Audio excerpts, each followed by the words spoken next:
देशा भायर आशिल्ल्या सुमार 1450 गोंयकारांक घेवन गोंयांत आयिल्ल्या पयल्या जहाजांतले सगळे गोंयकार कोविड नेगेटिव्ह आयिल्ल्यान सगळ्यांनी खोस उक्तायल्या। चांचणी केल्लो अहवाल आयल्या उपरांत तांकां तांच्याच घरांत क्वॉरंटायन जावपाचो आदेश दिवन घरा धाडल्यात। कांय जाणांक शुक्रारा राती धाडल्यात जाल्यार कांय जाणांक शेनवारा सकाळीं धाडिल्ल्याची म्हायती मुरगांव बंदराचो जेरोम क्लेमेंटान दिल्या।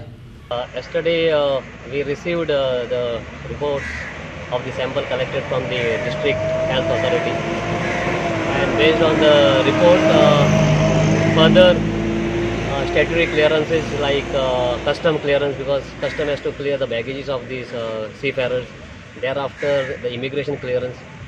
So I think we got this clearance of around 410 seafarers yesterday.